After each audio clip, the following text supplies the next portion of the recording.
To samo odvisno, kdaj, kako bo zaživel občini, ste predlagali, kakšen je odziv, naprimer, zdaj od aktualne občinske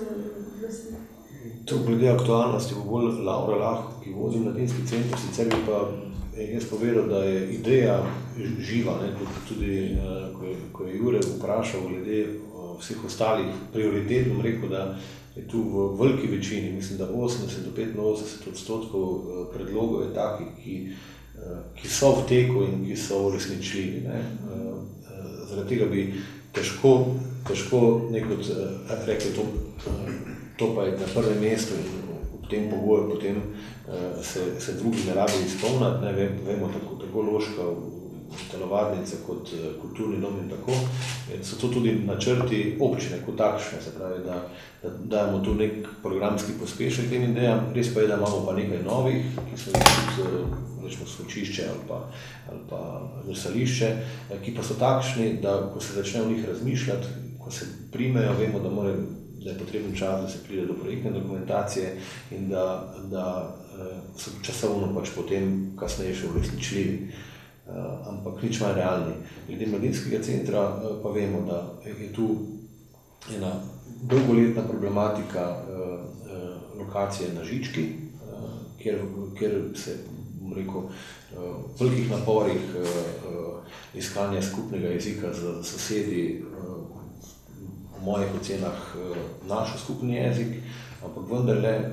na drugi strani poznamo Štorkino hišo, ki v zelo neprimernih prostorih deluje in te potrebe in konec koncev ideje, ki so bile, samo eno lokacijo bom omenil, to so te zanemarjene garaže javnega komunalnega podjetja v parku, ki se povezujejo z prej omenjenim tudi, bom rekel, lahko mora biti v prihodnosti ateljejem, v sklopu katerih se je iskalo jezika,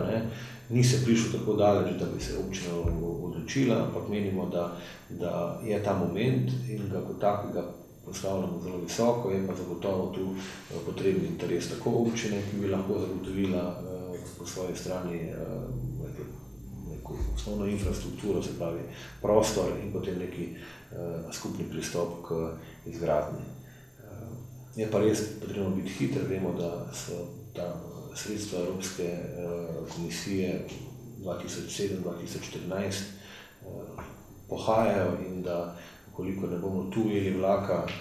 da se lahko ta projekt pa res zamakne daleč prihodnost. Če pa ti, ki je bolj aktualno, Laura? Mislim, da si ti čisto dobro povzel, mogoče toliko sam še, da trenutna občinska uprava dobro sprejema večinoma vse aktivnosti mladinskega centra, so tudi kar na tekočem. Finančno pa mislim, da pač sledijo koliko lahko, ni pa zdaj tisto, koliko je finančno dovolj, da bi lahko si res kaj takega, kot je nov mladinski center v trenutku omislili. Kaj konkretno športniki, pa tisti, ki delate športe v Konicah, še trenutno najbolj pogrešate? Jaz bi rekel tako, da mi smo dejansko tiste poglavitne stvari in tiste najvažnejše stvari zajeli v tem programu, tako da bi težko karkoli zdaj izpostavil ali pa da je kaj takega, kar ni bilo rečenega. Mogoče res, še enkrat pravim, najbolj pogrešamo, ali pa bom rekel jaz, najbolj pogrešam to, ker sem bil tudi sam vrhunski športnik, zakaj ne bi dejansko začeli prepoznavati to, se pravi vrhunskega športnika in zakaj ne bi, jaz vidim enostavno Konice čez 5 ali pa rečemo 10 let spet z bodočimi reprezentanti, bodisi nogometnimi, košarkaškimi, atletskimi, karkoli, strelskimi. Se pravi, imamo vse potenciale, imamo infrastrukturo dobro, kar se tiče kadrov, imamo tu zagotovo še rezerve v posameznih športih, jasno niso slabi, ampak lahko so še boljši. Se pravi, to največ to, da bi začeli prepoznavati in pa forsirati, če rečem čisto po športno, vrhunskega športnika. Pa pri objektih? Ja, pri objektih pa bili smo zelo splošni, prej kar se tiče športnega parka, ampak ko bomo prišli do tega nivoja, da bomo lahko sami aktivno udeleženi pri tem, ko bomo imeli, kot sem rekel, že dovolj moči ali pa mandat, da bomo lahko karkoli naredili, se bomo takrat res detaljno lotili projekta. Zagotavljam vam pa, da imamo ljudi, imamo kader v stranki, kot je že tudi Tadej omenil in pa predsednik stranke Tone, smo bliže udeleženi pri podobnih projektih, smo speljali zadevo, imamo poznanstva, imamo, bom rekel, smo konec koncev tudi prepoznavni okoli in zakaj ne bi koristili tega, kar imamo v občini. Ja, načeloma stranka zares vidi tisti največji problem v lokalni skupnosti ta, da trenutne kapacitete kulturne niso dobro izkoriščene. Tukaj se na eni strani pojavlja problem, ker pač tiste dvorane, ki jih imamo po občini, tako v Konicah, Ločah, kot tudi drugod po manjših krajevnih skupnostih so, ampak krajevne skupnosti nimajo dovolj denarja, da bi jih pač redno oskrbovali, naprimer, da bi bile po zimi ogrevane in na te načine. In tudi zato v bistvu ali so stroški potem previsoki, da bi ta društva vstopala nekako noter in jih koristila, ali pa na drugi strani mogoče niti toliko prepoznavno, da bi lahko kako društvo sploh vstopilo v kako tako v bistvu stavbo in jo koristilo, da se v bistvu ta prepoznavnost ustvari, ne. Hkrati pa, da se kulturnemu domu v Konicah doda nek nov pridih, neko življenje.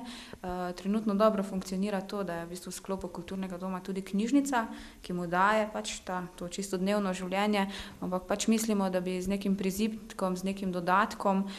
se to še lahko dopolnilo, ne. Vkolikor bi se pač društva bolj zadrževala tam, bi definitivno to pomenilo več idej, več srečevanj enega z drugim in to pač definitivno prinaša tudi nove kulturne projekte na tem področju, ne.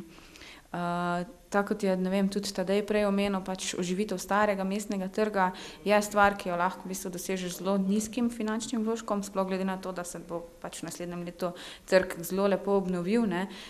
Jaz mislim, da vkolikor se da priložnost sam lokalnim društvom, da se začnejo predstavljati, da imajo možnost, da ne vem, prevzamejo kak vikend, petek, soboto, nedeljo za predstavitve, da je že to nek korak naprej in da v bistvu trg na ta način že zaživi, ne. Če pa se to malo še finančno lahko podpre, ne, pa je tako ali tako v bistvu avtomatsko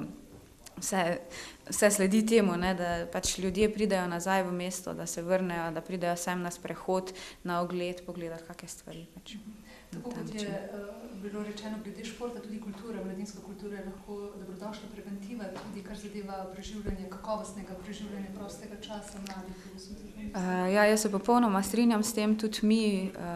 kot mladinski center delamo veliko na preventivi, vsekakor zdaj vseh od negativnih vplivov in substanc ne moremo odvrniti, lahko pa delamo to, da se trudimo jih čim več potegniti na to pač pozitivno stran